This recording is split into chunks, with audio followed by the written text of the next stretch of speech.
data streaming. You're live. Here we are. Hi guys. Hello everybody. Hello, hello, hello. So So- great to be streaming again. Oh, and we are live. So we're streaming on data, and we've already been warned that YouTube warned us with a pop-up saying we may experience some quality issues. So we apologize ahead of time. Why are you squirming around? And Prince is right here, and he's squirming around on us. How is everybody doing? Are we live? Can anyone else see us out here? Oh my gosh, Prince, you're showing your That's Prince's- butthole oh my to God. everybody. That's so bad. Oh my god, I'm sorry guys. Prince, come up. Oh my goodness. Come up here. Come on. We're actually right now just on our way to Oklahoma. We pulled off just to do this and to connect with you guys. And thank you so much to all of you who wrote down comments and questions ahead of time on the post that we posted a few days ago. It really helps us a lot because at least we kind of know where to go. Yeah. Francie, stop it. Come on. Up. Come on. He's thirsty. We got him a bandana. You got him Come where was that from? That was from Joshua Tree, right? It was in Joshua Tree Living Free Sanctuary, and we got a little doggy bandana that they have for the rescue dogs, and so we got one for Prince. So Kate Sharp says hello from England. Hello, Kate. Hello. We have some questions. So we're gonna. Should I go get him some water? Yeah, well, Do we have? I'm gonna run and get him some water. Guys, I'm taking a time out because we're out of water in our thing. So we tried to stream from a Starbucks, and we couldn't get the signal to work from the van. So I'm gonna run into Starbucks and fill up my water. I guess I'll start the questions. Yeah, or just like, hey, I don't know, guys, let us know if you're here and where you're from, and like, let's kill some time for a minute. And I don't know, there's one person as far as I know that said anything. So I'll be back. Prince has kind of learned how to talk to us. Not talk to us, but oh hey, we were just in Austin. He knows if he's thirsty, he'll go down and he knows where his bowl is and he'll scratch the bowl telling us he's thirsty. If he's tired, a lot of the times he'll climb up with two of his paws on the bed, and usually if he has some energy he'll just jump up, but most of the time he's a little lazy little guy, and so we have to literally go and pick up his back feet and lift them up and put them on the bed. It's so funny. We share that bed with him because he's a little spoiled, so sometimes it gets a little bit crammed in the bed, the three of us trying to sleep in there. Oh yeah, Prince is definitely living the dream.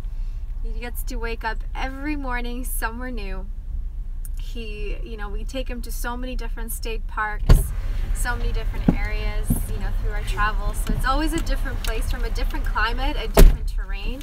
Like we were just in Florida, so he got to go to a lot of really wonderful beaches, and then we were in Texas, so we went to a couple of state parks there. And then today, actually, just this morning, we ended up going to this beautiful state park just outside of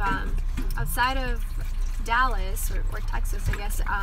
What was it called? Lake Murray? Lake Murray. Lake Murray State Park. It was amazing. It's so beautiful, actually. Yeah, it was just like a super autumn kind of feel. It was all these trees and the leaves falling off the trees. Yeah, we drove right back into fall. Yeah, it was just kind of crazy. So speaking of driving, we wanted to touch base on some questions that you guys have left ahead of time. So we had one great question from Neely. I hope I'm saying your name right. I'm so sorry if I get your pronunciation of your name wrong. But she had a really good question, just asking us a lot about the tour and how we're feeling physically, emotionally. It's like a 7-part question. Yeah, which we're going to wrap into one paragraph of an answer. Can you guys hear Prince drinking? Hang on. Princey? He's going to town. Oh my goodness. Thursday. Oh my goodness. Okay, so 7-part question. Sorry guys. I thought that was pretty So funny. the tour has been going really well. I mean, as you guys may know, we're almost at the end of our tour. We have 6 dates left. 6 or 5? Possibly 6. Yeah, with the possibly LA 6. date. That's right. Mm-hmm.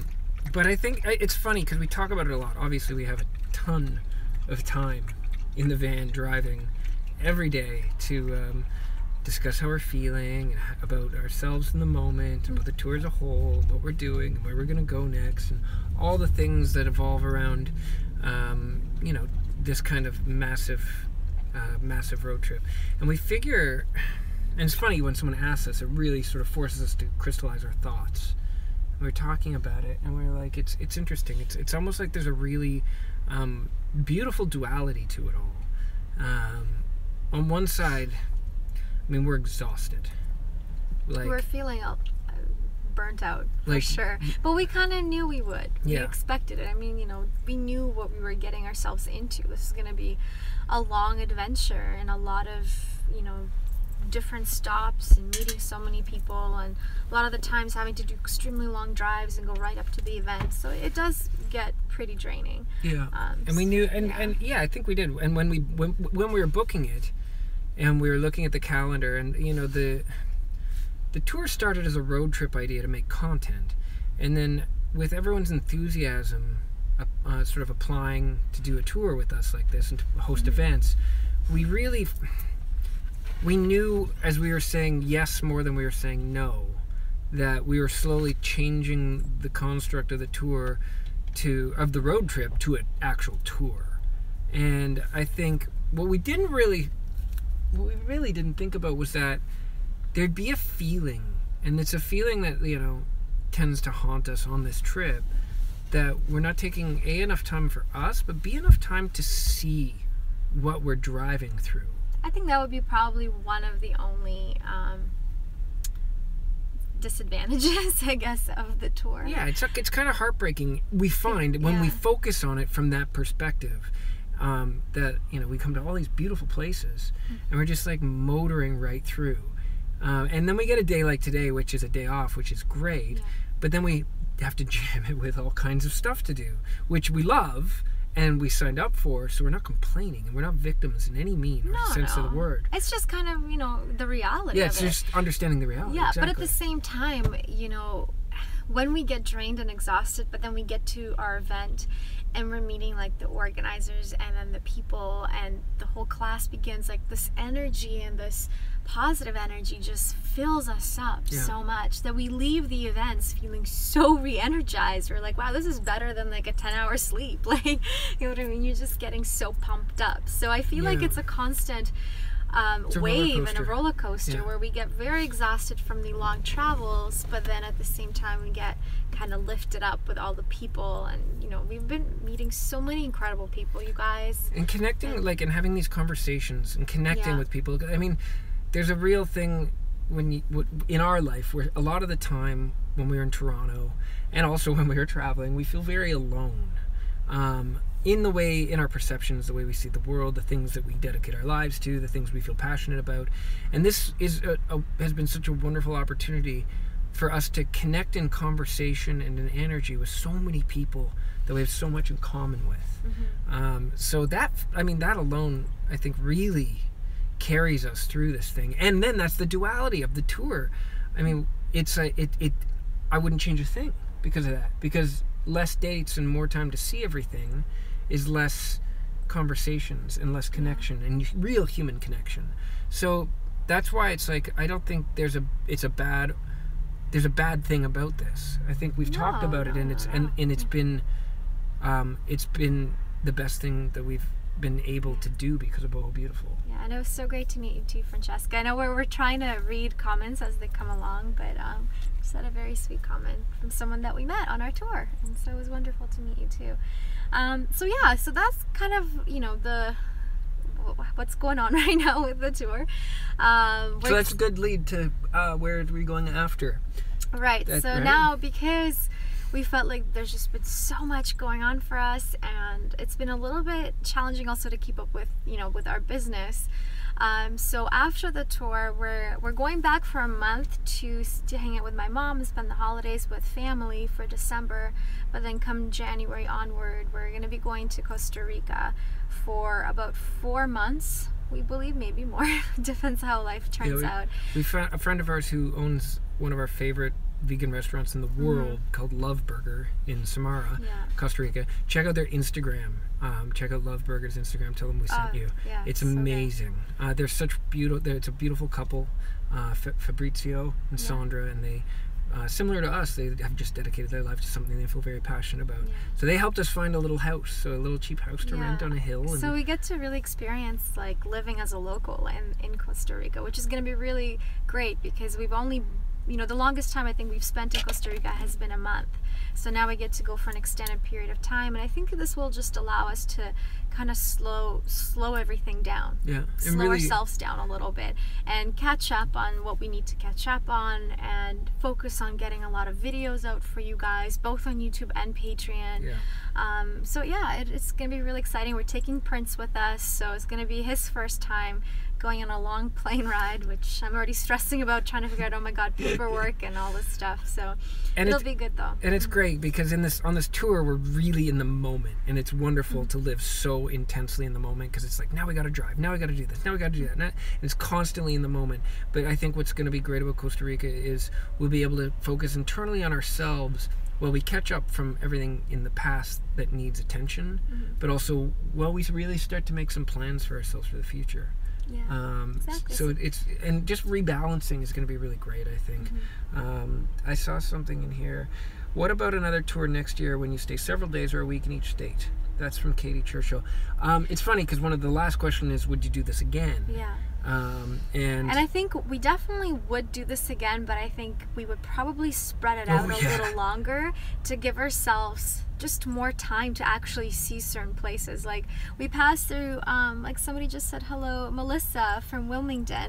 We loved Wilmington, but we literally got like 4 hours. That was when it really started to hit us, because we were just emotionally. coming from Lynchburg. We had to get to Wilmington, then be in Charleston the next morning. So literally, we were just driving through, and so I think those were the times when I think we thought about, next time when we do this, we'd give ourselves an extra day or two, so we maybe make it the same amount of stops, but make it over the course of like 3 to 4 months, and that way we can really see a lot of really cool places. Not that we haven't. I mean, no, that's so exactly many amazing spots already. Oh my goodness, and I think then we're also.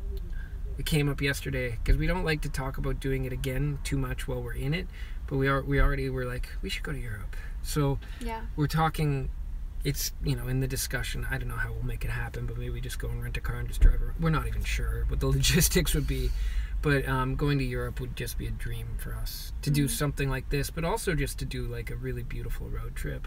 Yeah, and get some really cool content out of that. So yeah, for sure. Okay, and then the last question from Neely was, how do we manage to stay positive through everything?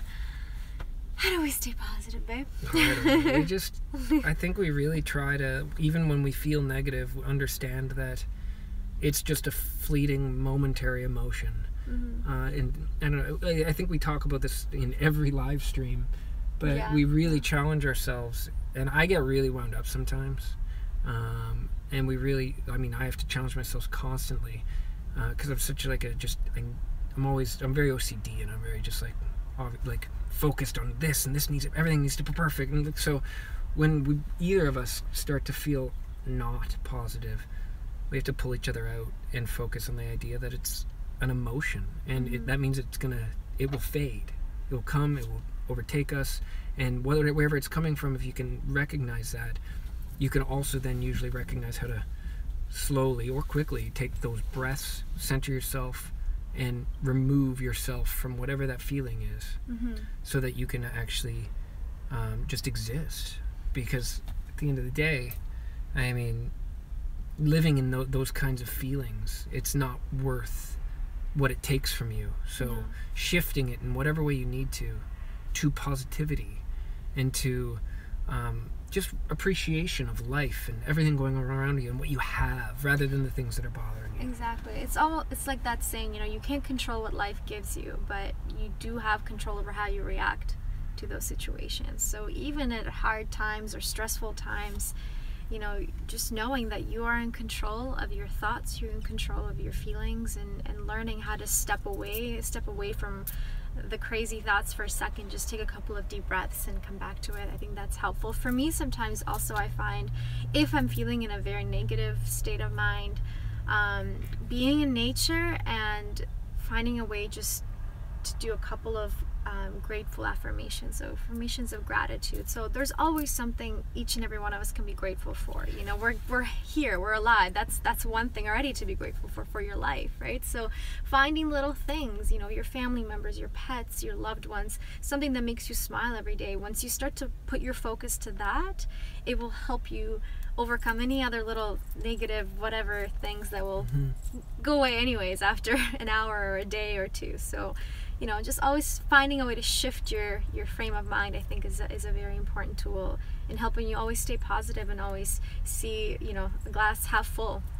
And usually when we're not positive, it means we have left our practice for other things and we have to return. Meaning like today, like it's probably our 4th or 5th day in a row, but you know, we found the time at the state park to roll out our mats and just like do some yoga recenter ourselves and take the time necessary to just slow it all down. Yeah, slow it down. That's like the mantra these days, slow it down. Yeah, it's huge. Katie Churchill actually asked, are you two still trail running when you can? We try to, yes. It's been, for some reason in Texas after Houston, it's been so cold and raining. So we haven't actually done any trail running. Today we did. But today we did. We found a nice trail in Lake Murray State Park out here, and it was awesome. Prince loved it. So we try to run as much as we can, for sure, to tire Prince out as well. I have all these questions written down, guys, so I'm just going to move up. And continue to fire stuff off, guys. We got the little chat window open we're here. Just trying to go through the questions that were left by people ahead of time, but then if there's anything comes up, just ask us. Hi from Saskatchewan. Where are you from in Saskatchewan? That's crazy. We love Saskatchewan Landing.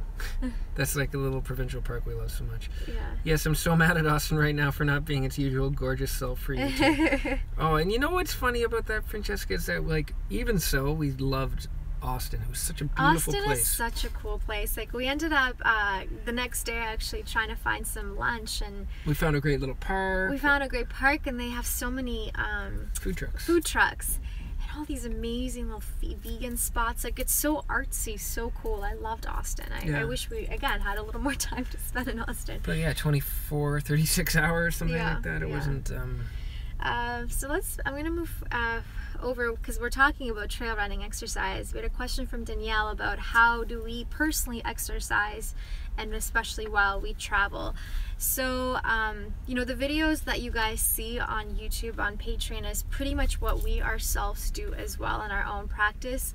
A lot of the times, you know, we'll make it a little more challenging for whatever mood we're feeling that day, but you know, it's combining Pilates exercises with yoga and then trail running, of course. Everything changed the minute we sold everything and left. Yeah. Because when we were stationed in, I guess, Mississauga, outside of Toronto, it was really easy to like find places and routines, because usually like exercise for us it's really valuable when you can make it a habit.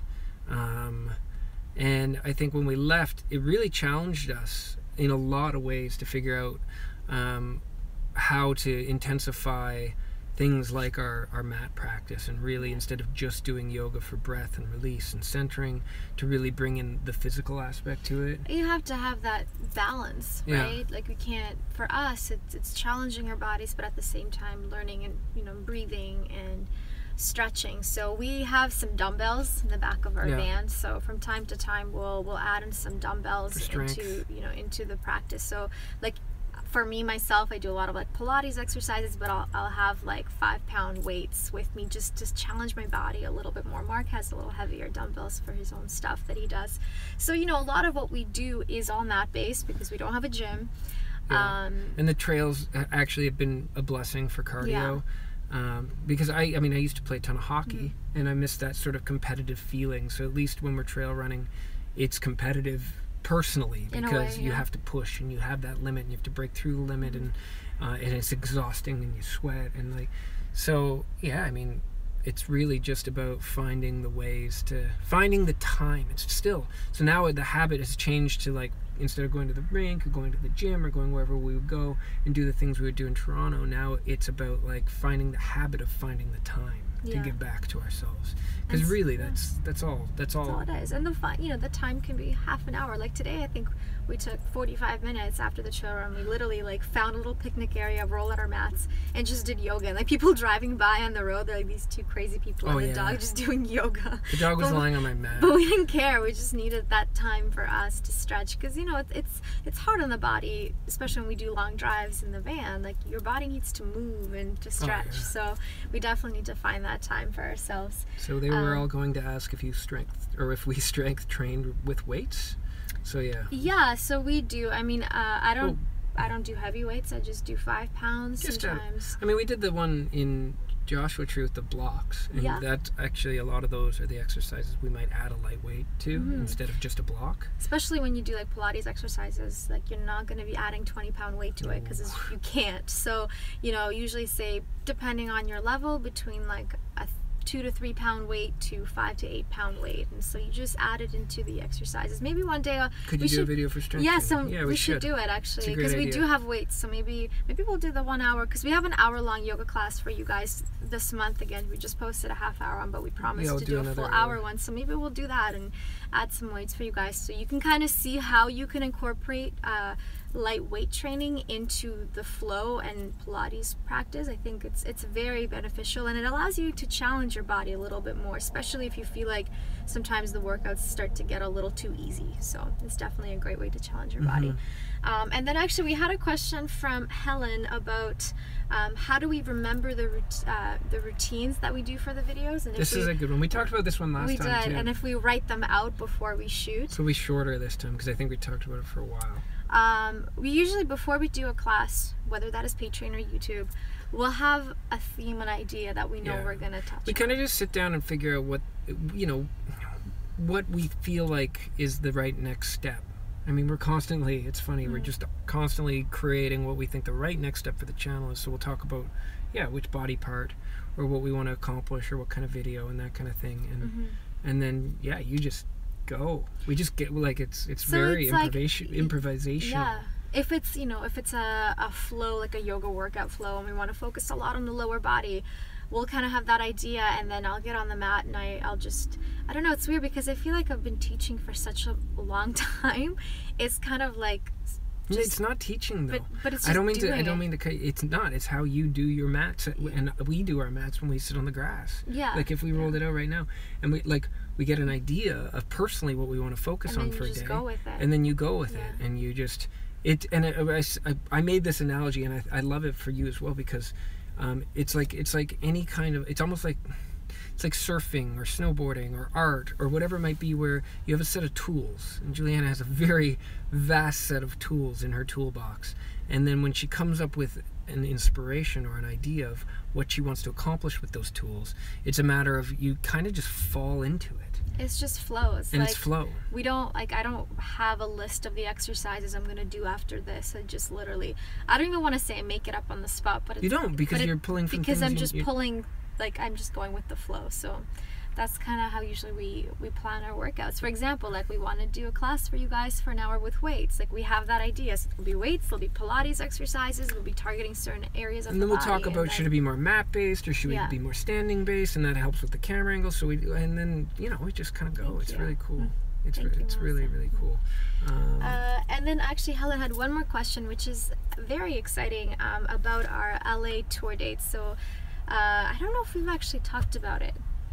Or maybe some people have, or maybe on the Patreon We've talked to mentioned people about it, People maybe. about it, yeah. So we were actually thinking of adding one last finale date in LA. It's supposed to be San Diego, but now we're gonna do it in LA. We're thinking, hopefully. We're thinking. We haven't been able to announce it because it's been a little bit challenging for us to confirm an actual location. We had the same problem the first time in LA, and that's why we ended up downtown, like in a construction area. It was a beautiful space. It was a wonderful, studio, wonderful time. yeah.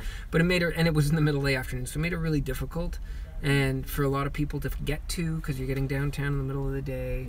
Yeah. But so we wanted to find something in Hollywood or somewhere a little more central that more people could get to easily. Yeah, so we've had some people helping us kind of find a studio. Right now, we're pretty sure it's probably going to be on November 22nd, right before American Thanksgiving, and it'll be at a yoga studio called Playlist Yoga in Maybe. Hollywood. Maybe. We're we'll just see. waiting to get 100% confirmation. But Well, 'cause once we do, we will announce it. What we try and do is find partners to do these events with that will donate the space in exchange for a little like exposure and a good energy and be a part of the movement of raising funds to donate somewhere. And in the whole Los Angeles to Venice to Santa Monica to Hollywood to Silver Beach, it seems really difficult to find people that are on board with that. Especially studio owners. Like we just got a comment from Gilliam to do it at a Pacific Palisades Park. It would be outside. We wanted to do it outside, but because of the time change now, and we want to do the event in the evening. Not in the daytime this because time. so people can get to it after work. The sun goes down so fast, so we'd be doing yoga in the dark. So and unfortunately, we've had that in Austin. Yeah, so we're unfortunately going to have to find a yoga space for it. So we're almost there, you guys, and once we do, we will announce it. But it will be November 22nd, which is right before the holidays. So, and then Bethan is looking into volunteering in Thailand with elephants with her college or his college. I can't see. Oh, her college. Sorry. Will you ever go back to Thailand? Yeah, actually, we definitely will. I don't. If you're looking into different places, we highly recommend the Save Elephant Foundation. They can place you in all kinds of different places, including Elephant Nature Park, which is in Chiang Mai. But they have like, other places too. Like they have from Kanchanaburi, which is where Elephant Haven is, to something in Phuket, I believe, and then they have 22 different places or something like that. But yeah, we will definitely be going back to Thailand at some point. We have a few things that we're working on, hopefully, that will take us back there, which is really exciting. There's some music questions. What are you guys listening to on Audible? Any book recommendations for this month? Actually, Amy, this is a great way for us to move to our other question that came up on the comments from Danielle about our favorite books and spirituality. Right now, we were listening.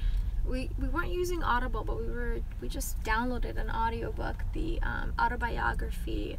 Yogananda. Yeah, of Yogananda. Life of a Yogi. Is that what it's called? No, it's called the autobiography. Oh my gosh, I can't remember. I just know it's Yogananda's autobiography. Which is an incredible book. So we've been making our way through it. It's a massive book. It's massive. But yeah, the Yogananda autobiography it's really cool. But what are we reading? I actually got this incredible gift from Lauren, who is our organizer in Austin, and I fell in love with this book. Yeah, it's really wonderful. A Journey to the Heart. I'll pull this up here. There. It's by Melody Beatty. And what this book is literally, it's like, it goes through a full year it's a calendar, so every single day there's a different sort of meditation, and the meditation, it says daily meditations on the path to freeing your soul.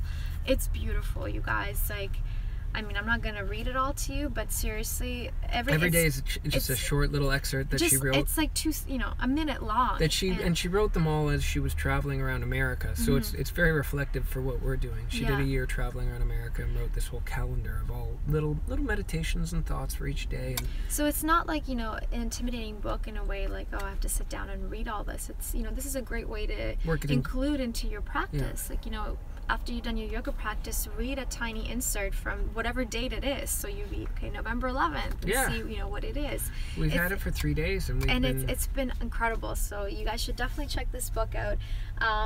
Because Danielle actually asked us some of our favorite books in spirituality. And this is actually a lot like a book that we really got into for almost a full year. Yes. That called The Calendar of Wisdom by Leo Tolstoy. Yeah, and that was a gift actually from Anita, who runs an amazing organization in Toronto called the Save Movement. The Pig Save. Well, it's called the Save Movement, but it's part in the Toronto chapter is the Toronto Pig Save and the Toronto Chicken Save and Cow Save, and she's amazing. And she's actually, I don't know if anyone saw it in the news, but she was the one who went to court and they tried to convict for giving water to pigs on their way to slaughter. Yeah, they tried to convict her of for 5 years or something. Imprisonment. And she fought it, with a lot of a lot of heart and a lot of it was just really admirable, and it gave her a platform to really speak about how we treat our animals and things like that. And so she had given us this book, Calendar Wisdom, and it was Tolstoy, had every day, just like this one, every day of the year, there was a different little written thing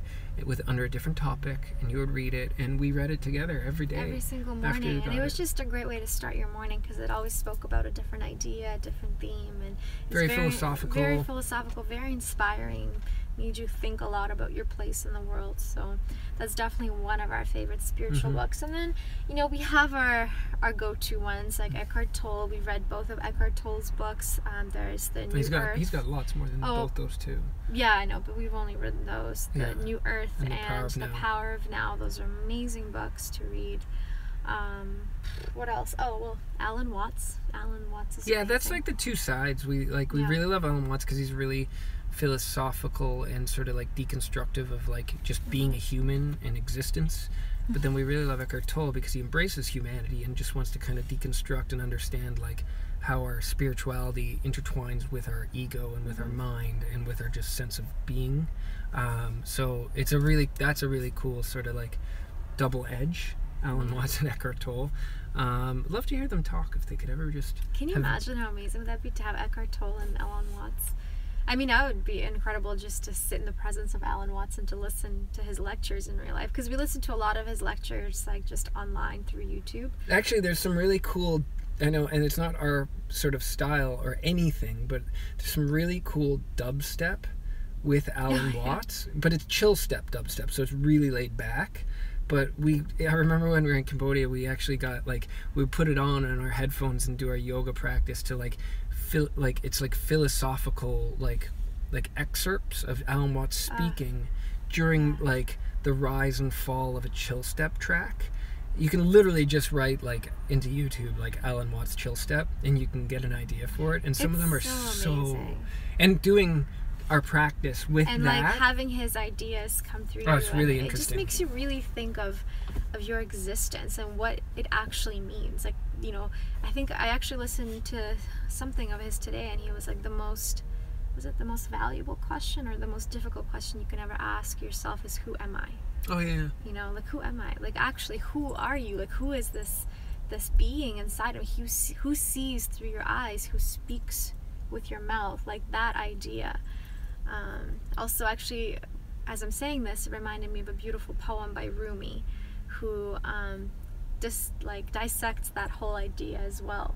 Gosh, I can't remember the name of the poem by the top of my head, but it's that same idea about like just truly understanding like, who is it that is in here, not out here, but who thinks with your thoughts, you know, all those things. So it's really cool.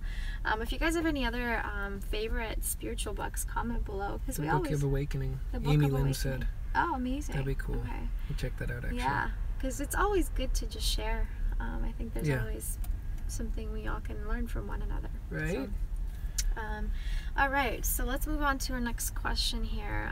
That was the spirituality. So we have a lot of questions in regards to best places we ever visited or traveled to and why, and then we also get that a lot. I feel like we do. We're not expert travelers. We just travel. Like, so it's crazy because like last night even in Corinth near Dallas, like I got sat down by a couple of people and they're like, "Where's the best beach in the world?" And I was just like, I don't know where the best beach in the world is. I really like the ones in Borneo. Yeah. But yeah, I think our favorites. Our favorite places so far that we've been to have been Borneo, Malaysia. They have the most... That's our go-to answer. The island has always. the most amazing beaches. We actually shot some amazing videos there for you guys, which we'll be putting up on our store. We did like a full package of yoga workouts there, which you'll see in the new year coming out. It's another project we're going to be working on after the tour. So yeah, the beaches there are incredible. They're just like, no one is around. They're, I don't know, it's just beautiful. So wonderful. And then what's another place? I mean, we have our go-to favorites that I feel like we always return to. Like, for example, there's an island called Koh Kood in Thailand, which is amazing because it's it has still enough things like restaurants and places to stay and waterfalls and beaches, but it's not super overcrowded with tourism like any other places in Thailand. We really like to integrate and feel like we're experiencing more than just a hotel or more than just like a typical vacation, because it's really never a vacation because we're always working and doing stuff and like always trying to move forward. So we really try and integrate locally and I mean, as much as we can. Not speaking the language and not being from there and not knowing everything about it. But Koh Kood, we always find when we get there that the people are just very welcoming, and we feel like we really connect with the earth there as well. Yeah. And with just the energy of everything. I love the West Coast of America. Yes. A lot. The West Coast. From Seattle all the way down, like everything we went through was just like beautiful. I don't know, like that Highway 101 and just like the redwood forest. So it was such a great way to start the tour, because all of a sudden we were just like, day one, like our organizer Courtney in Seattle's like, we're climbing a mountain. Like boom, we're climbing a mountain, like up to the top of like Rattlesnake Mountain, I think it was called, or something like that. And then like every day after that was just like another thing and another thing, and it was just like all the way down to like when we're in Joshua Tree and everything. Like just so much beauty there, you guys, and such good energy. Very much like BC too. Yeah, right? We're very excited that we're actually going back there, because we're going over to Sedona and then San Diego. So we're excited to be back on the West Coast. So yeah, that's probably some of our favorite places. I mean, it's so hard to say this is my favorite, because every single place we ever go to, like, there's always something that touches us, or that inspires us, so that we fall in love with. So. And we work really hard to find whatever natural is unique in the places we go. And that's actually, we were talking about this today. To some degree, when we think about, are we getting tired of traveling in America, when it comes to pulling off the highway and getting gas, or looking for a grocery store, or looking for a coffee, and going to the easy to go places that are accessible from highways, and you don't have to burn an hour going into a town or whatever it might be, it's incredibly tiresome, because it's the same box stores, the same truck stops, the same like restaurants we never eat at, but we see them every day, 100 times a day. And it really challenged us to start thinking about like, well, what do we like about this? And we talked about it today when we were like at Lake Murray, and it was what we like about traveling America isn't just the traveling portion, it's trying to find like, and it's hard sometimes. We have a great trail app that's been helping all trails, isn't it called? Yes, Jillian, Waffle House. Waffle House. Oh my God, how many Waffle Houses do we need? Can't you just drive 20 more minutes? It's like in Canada with Tim Hortons. It's like, how many Tim Hortons do you need? Can't you just like go like put one instead of three, and everyone can go to that one? Like, oh my God, Waffle House. People really like their waffles here. Oh my God. So it's about really for us experiencing. So today we're in Oklahoma. Instead of going right to the city, we're like, no, let's take 3 hours and let's go to this we found the most beautiful hike, most beautiful spot. In Austin, we went to Austin, and instead of just going to typical places, the first thing we did, we went to the Greenbelt. We took a great hike down by the springs there. And so that's really for us. I don't know how I even got on this. I just started going off about like. But then when you go deeper into the cities, then you truly get to feel the culture and the differences. Like, for example, like we're saying Austin, or we fell in love with Brooklyn in New York, because we stayed there. We got an Airbnb when we had our events in New York, and because a cockroach-infested art Airbnb. Like, it was so amazing, edgy and cool, and like you just go on the streets and it felt like you just feel the culture. And like, but it took us a little bit, and it took us having a few days to to dig in to find the things that weren't just like the typical things. Are literally like in the middle of an industrial area. We were in Greenpoint in Brooklyn. We're like right next to a Taco Bell. You're like, I'm in Brooklyn. What is this, right? Yeah, but then if you go so you have to dig for it. So I think that's, again, this loops back. This is funny. It loops back to our how are we enjoying tour, and why are there negative feelings towards it? And I think the negative feelings come from the idea that unless you have the time to dig in, we get stuck just staring at frickin' Pilot and Love's truck stops, and like stopping at like Starbucks for a desperate cup of coffee in the morning, or like whatever it might be. But when you have that time and are able to make the time, and our schedule isn't demanding us, we love it, because there's so much wonderful stuff to explore. Exactly. Anyways. What else do we have? And here? actually, Melissa, you're so right about the East Coast if we had more time. Yeah. That's so funny. Well, that's kind of what made me think of Brooklyn. Yeah. Because I just remembered how much we actually loved it. Because we had a little bit of time. And just the food in New York in general, like the amount of vegan options there, and the most, like, I feel like we had the most amazing vegan food everywhere in New York. Like Manhattan, we found some awesome restaurants, but then after our last event in Queens, we decided to treat ourselves. We're like, let's go get like a real New York pizza, and we found this vegan pizza spot. I can't remember. It was on Brooklyn, but oh my gosh, we put it on Instagram. It was so cool. I forget. That was like a first time having pizza in a while. And we walked there. So good. Oh my god, with Prince, we walked for like half an hour to get this pizza, just all through Brooklyn in the middle of the night. It was a really cool experience. But the East Coast, that's a perfect example of like we just traveled. It was just traveling spot to spot to spot, and then you're just like and every night we were like sleeping at a gas station. Like we weren't even like that. Like what is that? That's not traveling. That's like, hello, I'm at a gas station. Like I'm experiencing this. Remember that one where was that place? Just north of Charleston. And it was like, and like all night we slept. We thought we were parking at the back of a gas station. We were like, yeah, it's gonna be dark. It's gonna be quiet. Weird. But it was like all night. It was somehow there was this road, and everyone drove down it all night, and there was people out all night. And then Prince gets so protective of the van, so it's like the whole night. Prince sits there like starts barking, and everyone that walks by the van, it was the worst trying to sleep get of our lives. We've had some bad sleeps in the van, but we've had some really good. Oh yeah, last night was even great. Okay, sorry, go on. It was just totally off topic. Yeah. Sleeping in our van. So that's pretty much it, I think, for the questions. Oh, we had a good question from Julie. This is to go back to more, speaking of yoga and practice, about how to connect with your breath.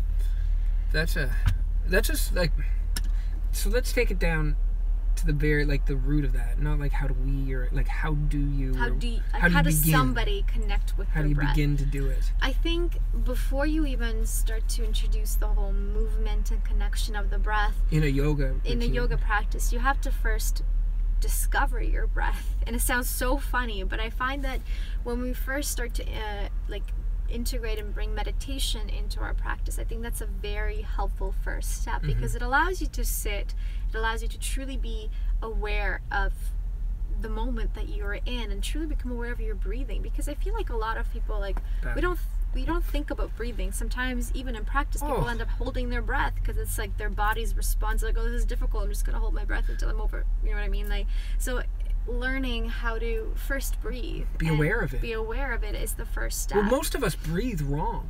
Like, that's actually, you read about that all the time, how most of us take very shallow, short, sipping breaths. The chest. And that's why in meditation, when you start to really learn to, like, it's about expanding your lungs, and it's about really feeling the air. Expanding your belly, and thinking, like, our bodies are so magical, and our existence is so magical. We have millions, hundreds of thousands, I don't even know how many things happening right now. And it all happens on autopilot. And we never have to think about it, because it allows us to think about the dumbest things in the world, except, like, you know, like, we're all worried about drama and this happening and that and what's going on social media and this and that. But while that's all happening, there's just magic in all of our bodies. Your body's just functioning, keeping you alive and healthy. Right? And the simplest thing to bring you into that is your breath. And to start, like, meditating and realizing, the breath is your prana, it's your life force, right? So there's that energy as well. So when we connect with our breath, we allow ourselves to connect with our deeper life force. And it's hard. I remember I read a book, one of our first trips to Costa Rica, and it really, when I was starting to meditate for the first time, I think it was called the Surfing Buddha. Was it called that? Yeah, it was. And it was about a kid who was a surfer who turned to Buddhism and meditation and all kinds of stuff in his journey through it. And he talked about how his first stages of learning to meditate was to sit by a tree and to master the art of 10 deep breaths and focusing only on his breath and on nothing else. And it's crazy because anyone's like, oh, that's simple. But if you actually try it, and still, like, I usually start a lot of my practices that way with 10, and I try and hold thought. And so that means hold your breath in your tip of your brain, in your conscious breathing for 10 deep, long breaths.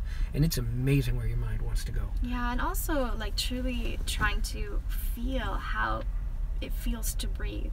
So, you know, a lot of the meditations sometimes you guys will hear, I always like to say, like, feel the sensations of your breath. So, you know, there are sensations. So when you take an inhale, you feel like the coolness of the air around you coming in, and then you feel the warmth coming out. So little things like that will truly allow you to be present in that moment, to feel the oxygen coming into your, you know, to your heart, to your brain, and keeping you alive. And it's a very, really incredible way to connect with yourself. And I think once you find that feeling of how to connect a little deeper with the breath, you take that into your yoga practice, and you always keep that the top of your thoughts of always connecting with the breath. Either that is holding a posture where you find it a little more challenging and learning how to breathe through it, because it will help you kind of keep that position rather than your body wanting to fight it and get out. It's like the fight, what is that called? The fight or flight, right?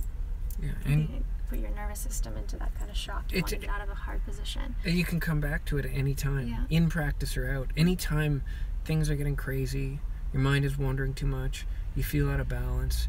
Like, it's as simple, no matter what you're doing. Just come back to the breath. Come back to your breath. Like, there's such things as walking meditations, sitting meditations, running meditations, and all of that is just meaning coming back to yourself, to that awareness and that, like, realization that it's always there.